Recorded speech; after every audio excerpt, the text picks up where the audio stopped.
If I notice how unproductive it is to make everything about identity politics, that doesn't make me a Republican, it makes me an honest broker. If I notice all the oversensitivity and the cancel culture and the victim culture and the pointless white self-loathing and all this kind of, forcing complex ideas about race and gender on kids who can't spell yet. And I'm like, don't get what? Abolish the police? Tear down statues of Lincoln? Maybe give communism another shot? Get rid of the Border Patrol? Get rid of capitalism? White supremacy has never been worse? Gender is always just a social construct? It's okay to have penises in the women's swimming pool in women's prisons? Okay, no, it's not that I'm old. It's that your ideas are stupid. What's going on, everybody? Welcome back to the channel. Hope all's good wherever you are. I have a clip I want to share with all of you of Bill Maher absolutely cooking the woke progressive left. He was on this panel at the Aspen Ideas Festival, whatever that is, and he dropped some truth bombs. And I want to tell you why I love this clip, but I'll save it till the end of the video. Let's go. A lot of ignorance. I mean, people say to me all the time, you make fun of the left more than you used to. Yeah, because they're dumber than they used to be. If I had to find a reason why I thought I was right about doing this, it happened after October 7th. I mean, people demonstrating for Hamas, for Hamas. It's like rooting for the planes on 9/11. Yeah. Well, I know that's you've a spoken joke, a lot about for fuck's that. sake. I mean, come on, lighten up, a white lot about people. That. So the diversity of the crowd, by the way. Yeah, I know. I tell you, Aspen has really done a great job with that at this fucking Klan meeting of a town. Okay, all right. So this is where we pivot. Okay, so I think we can agree that liberals are concussed with wokeness. When people say you make fun of the see the diversity of the crowd. we don't have to make a rally out of it, but we could. No, I mean, when they say you make fun of the left, well, yes, because, they went nuttier. So obviously, so did the Republicans. But, 5 years ago, nobody was demonstrating for Hamas and stuff like that. I'm gonna go where the funny is as a comedian. But that doesn't make me a Republican. They went nuttier, the left, and then they blame me for noticing it. If I notice how unproductive it is to make everything about identity politics, that doesn't make me a Republican, it makes me an honest broker. If I notice all the oversensitivity and the cancel culture and the victim culture and the pointless white self-loathing and all this kind of, forcing complex ideas about race and gender on kids who can't spell yet, if I notice all that, it doesn't make me a Republican. But I don't hold my tongue for anybody. You can label me whatever you want. If you do something goofy, I don't care where you are on the spectrum, I'm going to call you out. I speak for a different group of people. I call them the normies, normal people who just want to get back to common sense. And if you do something stupid or say something stupid, I'm going to call you out. I speak for Democrats, independents, and non-drooling Republicans. That's my constituency. So now you say in the book that, I think one of the missions of your comedy is to break through, people's political and cultural thought bubbles. Everyone has a Praetorian guard of ideology in front of everything they think and say. Is it possible to actually change anyone's mind? I mean, have you ever changed anybody's mind? No. No, okay. No, it's fun. I have, but not about politics. I don't think you can do it about politics. Right. It's very hard. I see this on my podcast several times when I've had somebody on who I know is a Trumper. I had Dana White on recently. I know he's for Trump. He's not the only one. And, my podcast isn't even supposed to be political, but, Trump is everywhere. Sometimes you wind up talking about him, and I can see we start to talk about it, and it's like two dogs, and I stop it after 5 minutes, and I say, let's just talk about something else. Because I'm never going to bring you over to my point of view, and you're not going to come to the other point of view. Let's just talk about something else, and then we do, and we start laughing, and then we part friends. That's what we have to do in America. You can't talk, I say it all the time. You can hate Trump. You can't hate everybody who likes him. It's half the country. You showed, was Ted Cruz, I think I heard at the beginning in this video? Yes. Okay, Ted Cruz, he's a United States Senator. When I have people like that on, Bill Maher, the Attorney General of the United States, had him on. I get emails from people who are like, basically their thought is, this guy, you had him on the show, when he walked out, why didn't you punch him in the face immediately? They hate me that I don't hate people. Right. That has got to stop. Sure, but maybe people do want to keep hating. I mean, what is that about? Yeah, it's fun because it fills the empty part of their soul. Okay. What they have to learn is you can't own or destroy anybody, no matter how powerful your tweets are. I know for deplatforming people, and you've said that a lot, but do you draw any line with your own guests? I mean, are there guests that you say no to if their name comes up? Only if they're boring, or I wouldn't have David Duke on. Yeah. I don't know what he can add to the conversation. Right. The Democrats keep running on this one idea, saying to the American people, you can't possibly think you can do worse than Donald Trump. And they keep saying, yes, we can. Yeah. Yes, we can. And I understand that. I do. I would never vote for Donald Trump. But yeah, when it's funny, when I talk to, my friends around my age, 40, and they are always bitching to me about their kids who are like in their 20s, and they're like super uber woke, and they're driving their parents crazy. And everything is like, you don't get it, Mom. That's old thinking. And I'm like, don't get what? Abolish the police?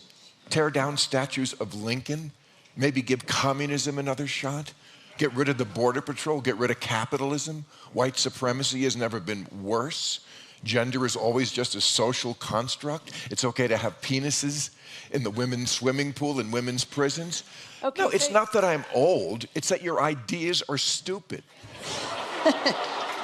And Well, okay, so you're very... I'm not trying to be mean to the millennials or the Gen Zs, but when I see them with their Queers for Palestine banners, I know, that's the one that it's really like, gets to you. I'm I know. out. You might not like me all the time. You might not agree with everything I say, but you can have complete faith that I'm going to say what I really think.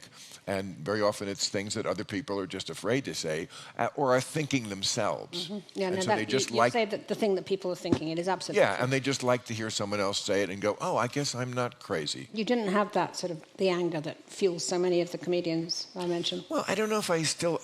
anger, there's this cognitive dissonance that goes on in this country where people think it's just so horrible. People come up to me in restaurants all the time in Los Angeles, nice restaurants. Bill, what are we going to do?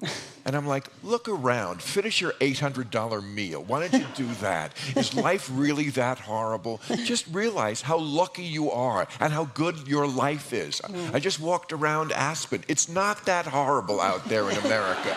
Okay? Well, that is certainly It's true. not corny or conservative to say you're lucky to live in this country right now and you should be aware of that. And yet,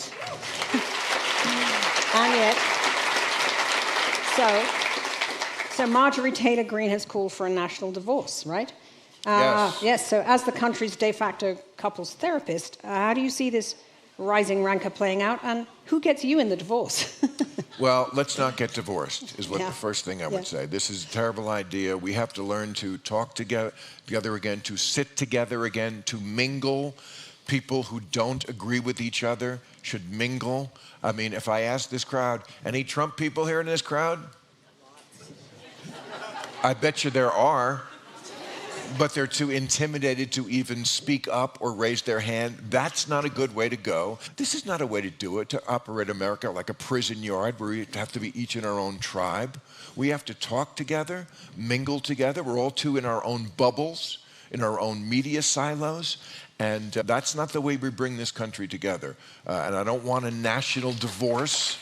Oh, you hear a lot of this talk.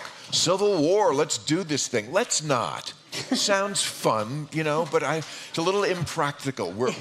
It's not like the first Civil War. We were neatly divided on two sides of the country. We're all marbled in with each other now. And the truth is, there are a lot of good Republicans in this country. You may not agree with them.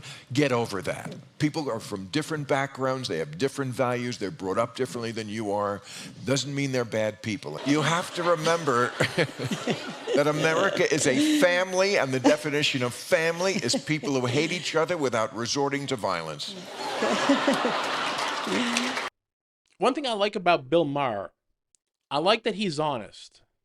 I don't even have to agree with him. Sometimes he says he's honest about something. It's something I fully disagree with, but I note that to him, he's being honest. And he stayed pretty much true to himself the whole time, that he's been famous, which has been forever.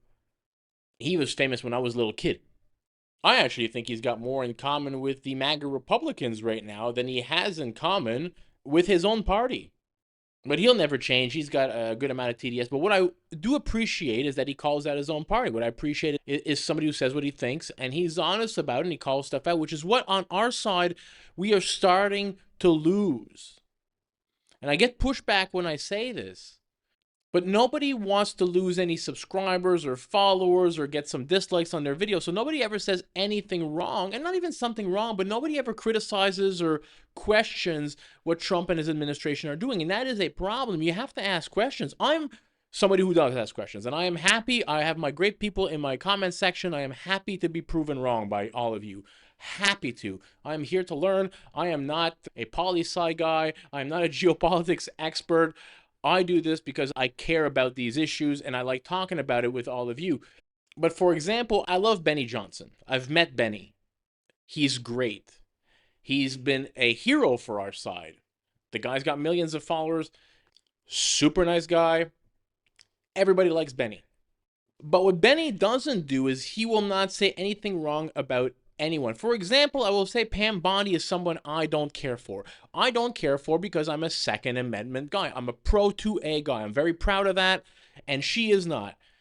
She's been to court. She's tried to remove guns. She's very anti-Second Amendment.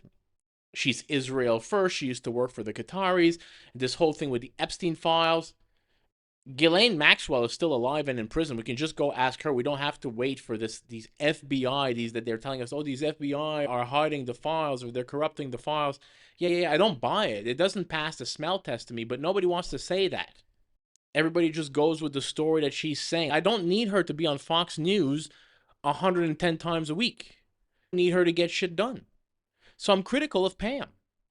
I get some pushback in my comments section, but I'm fine with that. Again, I'm happy to be proven wrong, but I think it's important that we talk about these issues. And just like Bill Maher was saying, we're like a family in America. I remember when I was growing up, my family, who's very conservative, had more liberal friends that would have voted for Clinton. And they all got along, even though they disagreed politically on most issues. But we're not there anymore. We're so far divided. Again, I blame the left for this. They went so far the other way that it's hard to meet in the middle with these progressives. Anyway, just something to think about. I hope you enjoyed the video. If you did, smash that thumbs up button for your boy. Consider subscribing to the channel. Help it grow. Catch you in the next one. Peace out, everybody.